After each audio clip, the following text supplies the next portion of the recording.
When the parents of Northwest Iowa wondered who would protect their children, the school board in Cherokee raised their hand and said, "We will." Hi, everybody. I'm John McLaughlin. Welcome to another Warrior Wednesday. And we've been talking recently about the situation in Spirit Lake with the school board there, approving some staff members being armed and trained to protect the kids. And now the school board in Cherokee has done the same thing, not too far, about an hour away from Spirit Lake. Jodi Thomas joins us. She's the president of the school board. And first of all, I appreciate you willing to join us on Zoom here and just talk a little bit about the decision making and let Iowans know really the nuts and bolts of what's going on there. Yeah, thanks for having me, John. You and IFC as a whole have been extremely helpful for us as we're navigating everything.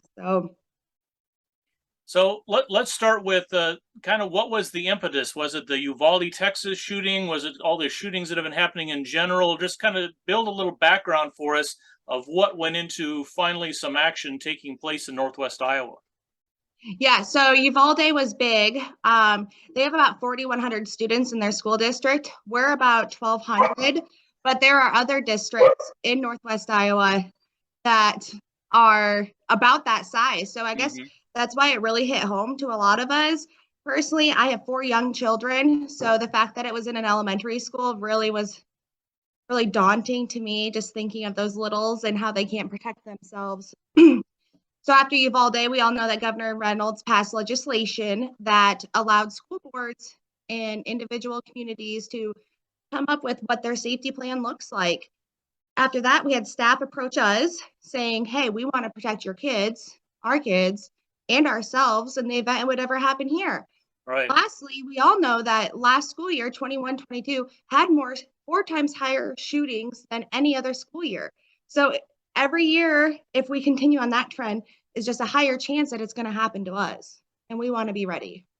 Now, I've been preaching this for at least the last 5 or 6 years. I've offered training for schools, and over the years, I think about 150, whether they're teachers or church folks, have gone through some very significant 4 days of firearms training. But at the time we kind of started promoting this, I had actual friends who were, school superintendents and stuff saying, McLaughlin's idea is the stupidest thing I've heard in my career of education. What is it now that is kind of turning the tide for folks like you that are saying, you know what, maybe the cops can't be here in time, or maybe we need to be the ones that are the first responders? Yeah, I mean, that's exactly what it is. We live in a small community, but we still know it would take several minutes for our sheriff and police department to get there. John, you and I both know that every second is a matter of life and death in these active shooter situations. I mean, ideally, it's never going to happen. But if it does happen, we know that, there's a victim every 10 seconds. The first couple of minutes are faster. So we want to hopefully prevent as much as possible. If it does happen, we want to be able to be prepared. You and I both know, we both have watched Ed Monk, and you know him personally. The stats for school shootings aren't changing. We still have the same amount of victims.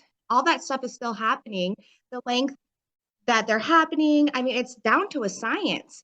So Alice and other training programs, we just have to question whether those are really effective when and if a shooter actually comes into our schools. Yeah, I think the Alice training is certainly valuable, but I think so many schools got the run, hide, fight thing. And that's not an order of operation. It's simply a list of options. But so many schools, if you can run, great. If not, hide. And as we saw in Uvalde and so many of these situations where people are shooting through doors, hiding is not always the best option. So I think, the recent research, you talked about Ed Monk, if we just analyze these things, the best option is simply getting someone who's trained, willing, and present to immediately move in on the bad guy and stop the situation. Yeah, absolutely. That's something that I've said. We want to have the right people in the right place at the right time. And what that all looks like, we're still trying to figure that out. There's people who are a lot smarter and more trained and actual experts in this type of thing. So we're just trying to create as many partnerships and get as much insight and expertise as we can. So you know, there's obviously been some backlash. I've even heard it among my friends. I don't want 25 people walking around schools with guns. Well, you know, we're not just going to be handing out Glocks to everybody that says, hey, I'd like a gun. There's going to be significant training and continued training and qualifications, I'm sure, in your program. But before we even get to that, just the fact that you guys are doing that, that should serve as a deterrent for, you know, some deranged individual who might want to pick out a soft target. Yeah, so the whole soft target, hard target terminology, I guess, has been newer to me since we started this process. But yeah, hopefully people think twice before they come to our schools in our community. So, you know, just going back to Uvalde, those elementary school students, they have a hard time defending themselves. And I know that we just have such great staff that are going to protect our kids, whether they are armed or not. It's just whether or not those staff get to go home. Right, exactly. You know, they're going to jump in and use their bare hands if they have to, but we'd rather have a tool that equalizes the force or even gives them the advantage. Certainly, we want our staff and teachers out there to be able to win. Right. Yes, and those are the real heroes in all of this. If you ask me, you know, those staff that approached us and said, we want to protect your kids. So that's why we went through this whole process. Yeah, it's really important because right now on November 8th, Iowans are going to be voting whether to recognize the right to keep and bear arms in the Iowa Constitution. And folks, if you're out there and you're on the fence, just look at what these school districts are done. These teachers and staff members and administrators are raising their hands and saying, you know what, we will put ourselves between these children that we love and the bad man, even if it means costing our own lives. And just to go off that, one thing I've said about this whole thing is student safety isn't political. Right. So, you know, when we're talking about, you know, fighting fire with fire, in a sense, it's just really unfortunate that, you know, the use of weapons is even up for a vote. Right. Absolutely. Let's start, but with the situation before there would actually be a bad person on campus with a firearm, a knife, you know, whatever the case may be. What kind of steps have you already thought about or maybe put in place to keep those folks that want to cause harm off campus? Yeah, so first and foremost, we have really good mental health services for our students. Each school has a guidance counselor, we have social workers, we partner with Seasons and the AA to provide additional mental health. We're also working on mental health for our staff. So we've implemented new mental health and culture and community and climate leaders within our schools to help with the staff mental health as well. But on top of that, we have an SRO, which is new this school year. We've wanted one for a lot longer, but finding the right person for an SRO takes time. Yes. But we're really thankful for the city of Cherokee because they did partner with us on that. So we also have lots of security cameras. There's not a square foot anywhere on any of the school grounds that is not covered by security cameras. And we have secure vestibules at every door or at every school. So there's only one door that you can come in. If you take Ed Monk's training, you'll see not only the importance of having the lock system, but having people that will keep the door shut and not just open the door to somebody they don't know and let somebody in. We saw that in the Parkland case in Florida, where several of the quote guards or some of the staff members actually let the gunman walk right on by him and did nothing. So we definitely need to get folks trained and to know what to look for and when to say something. Yeah, that's our superintendent. She always says safety is not convenient. So setting a shoe or something in a door to step out quick, that's convenient for you, but that is not safe. So that is something our school has really been very strict about this year, is those safety measures of convenience and safety are not the same thing. So getting back to your SRO situation, that's an excellent step, but that person can't be everywhere. You know, that might be, I don't know how many different buildings you have in the school district, but how many people do you think you'd actually need in addition to the SRO to, let's say, put one staff member on every floor of every building, and then plus, you know, have backups for vacation or sick days or whatever? do you have like an end goal of where you'd like this to be, where, you know, you'd have a comfort level that, okay, I've got all these buildings and all these different locations covered? So that is something we're working with local law enforcement and different experts on, is making sure we have the right number of people, the right people. So the exact number we don't have set in stone yet. So Okay. I don't want to make it sound like we don't have a plan. We do have a plan, but there's a lot of variables that we just don't know yet as we are moving forward. So we're trying to be flexible with our plan, and we understand that these experts can provide a lot of insight to us, and we're just really looking forward to all the insight that they can provide us. Yeah, and I applaud your effort, because you know, you folks don't live in this arena, and now you're being asked to make all these decisions and come up with things. You literally don't know what you don't know until somebody Right. comes in and says, hey, you know, you need someone who can respond in 30 seconds in any part of this building. So I'm glad you're reaching out to expert subject matter people out there to make the right things, because I think what you guys are doing in both Cherokee and Spirit Lake is going to end up being the model that we're hoping will, you know, transfer to other interested school districts, not just in Iowa, but elsewhere. That's something that is definitely happening. We've had several, probably at least a dozen schools in Iowa reach out to administrators and board members here. And John, as you know, nationally as well, Michigan, Ohio are just some of the states that have reached out and contacted and said, how can we get started with this same thing? I really like that you guys are approaching student safety in this way. And you know, something that we're doing, which I'm not aware of other schools doing, is our oversight committee. Mm-hmm. So we have doctors, we have mental health professionals, we have nurses, we have ex-military, ex-Secret Service on there. The interesting part is they're all stakeholders. They all have kids in our school. They all live within our community. So it's what we're doing is going to be very personalized to our community, but we're also not reinventing the wheel, so Mm-hmm. to speak.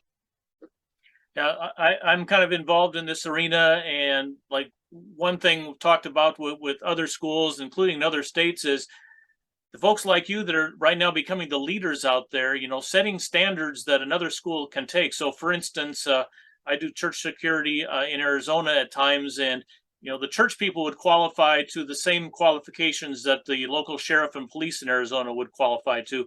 But now we've been thinking maybe we need to use a national qualification, like make the people that are on the security teams in the churches and the schools also be able to pass the FBI qualification with a perfect score. Because you know, the criticism will end when you say our guys are trained to the same level of competence. In fact, the FBI can miss some shots on their qualification. Our guys, they have to pass it 100%.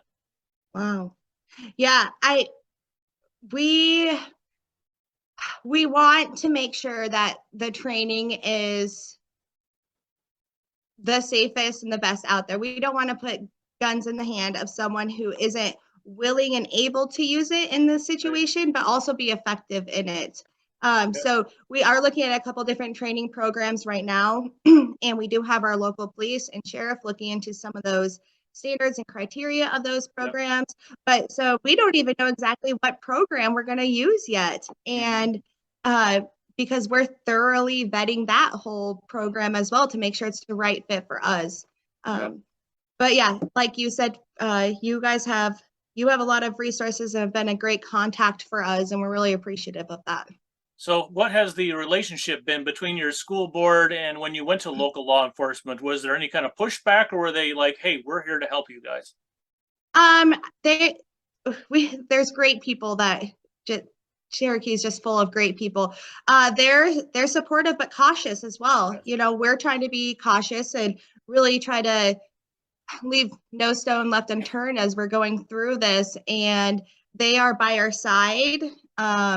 We really appreciate a lot of the insight they're providing too. We don't want to do anything without their full support moving forward and throughout this process so far.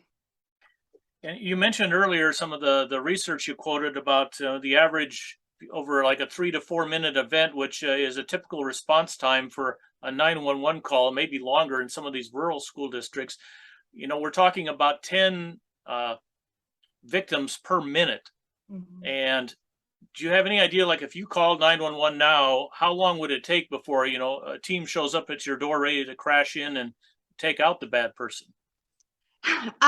You know, I would guess probably about 3 to 5 minutes. Hmm. I don't know if we have that exact number, and if we do, I don't know if it's public. So, Yeah. but just with how our town is set up and where our campuses are, so the high school might have a faster response time than our elementary school and middle school, which share a campus but are separate buildings.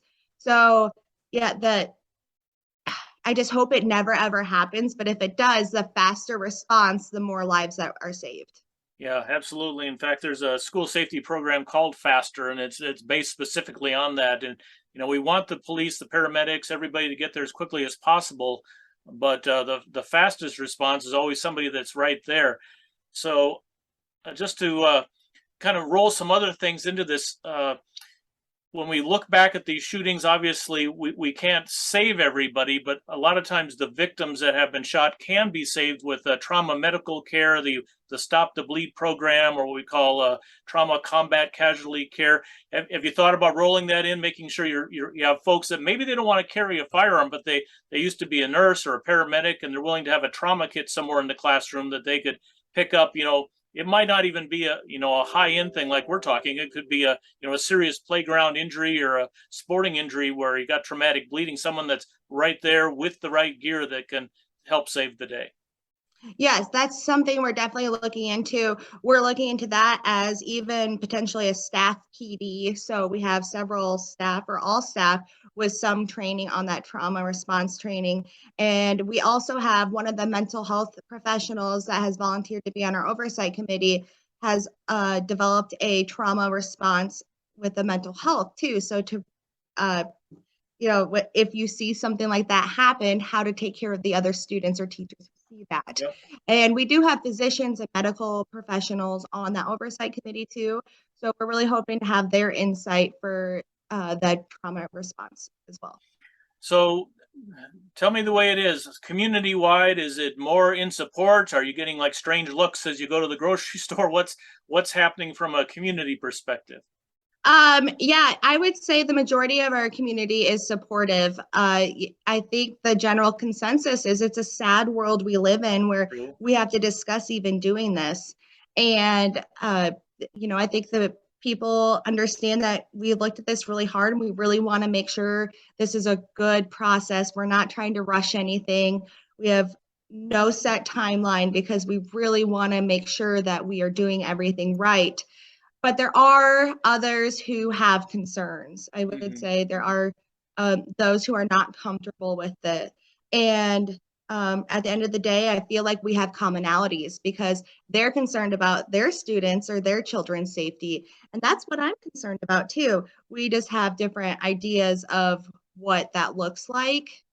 Um, some parents might be afraid that, oh, there's a teacher in school with a gun. And I look at it as like, wow, they're going to protect my kids.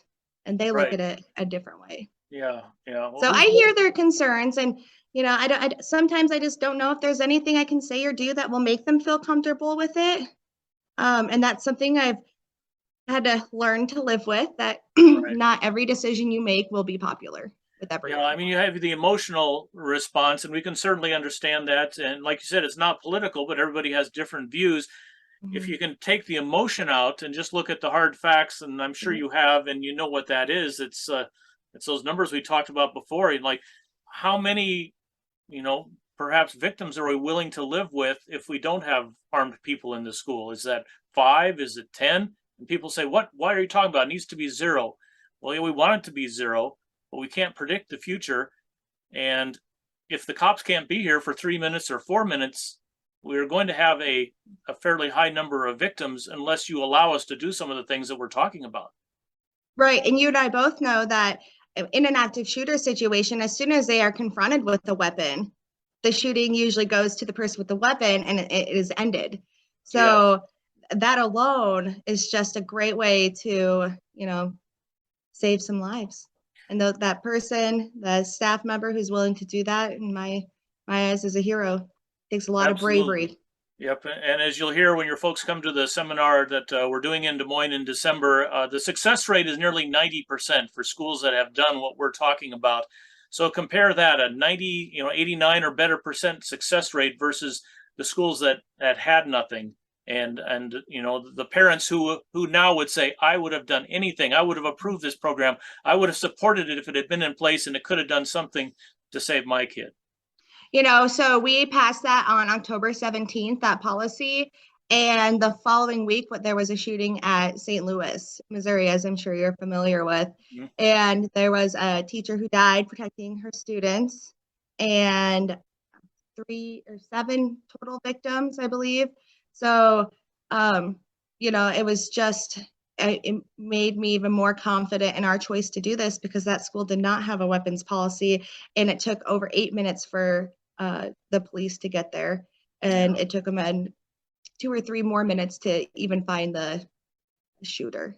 Yeah, it's like you said, it's a horrible world we live in. We gotta pray things get better, but right now we gotta face the reality and do the right thing. So give me a little bit of encouragement. What are some of the positive comments you're hearing? It sounds like you got a good community support up there and folks volunteering to be on this oversight committee. What are just some of the comments you hear that are positive?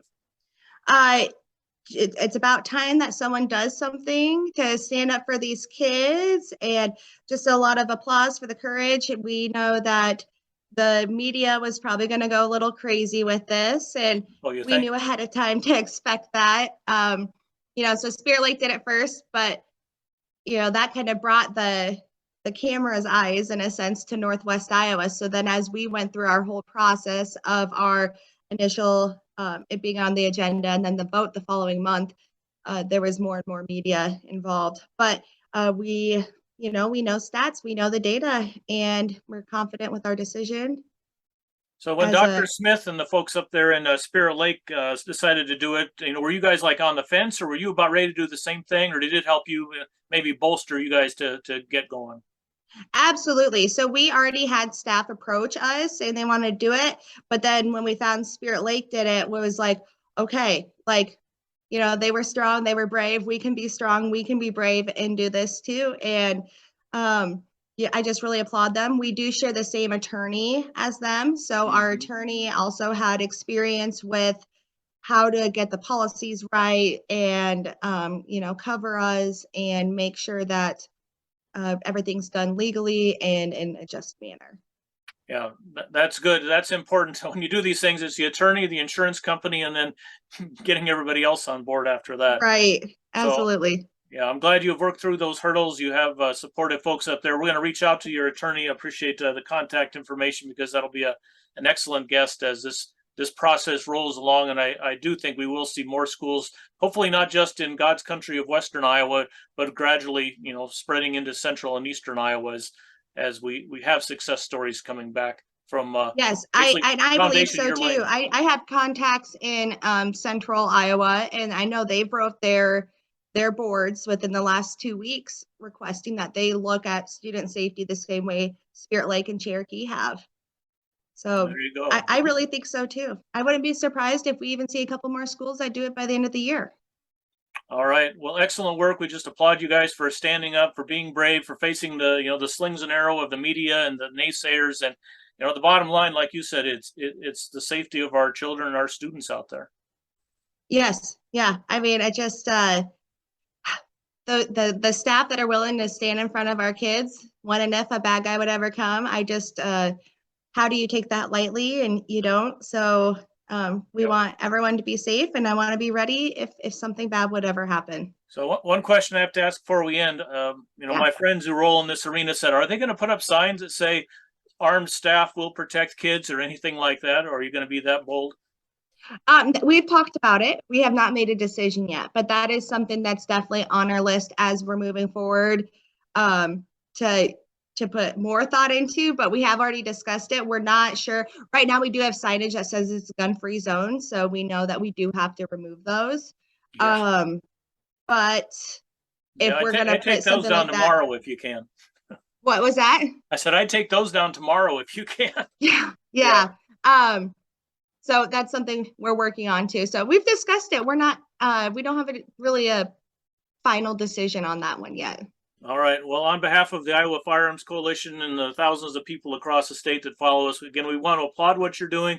We want to just lend ourselves for any help or expertise or anything we can provide. And we will definitely stay in touch with you and anybody else that wants to kind of move a program like this along, not just in Western Iowa, but anywhere across the state. John, thank you so much. And to all of IFC, you guys have just been an amazing contact, support, and resource for us. So we really appreciate it. And thank you for having me on. All right. Take care. And we'll talk soon. Thanks, John. Yep. Bye-bye.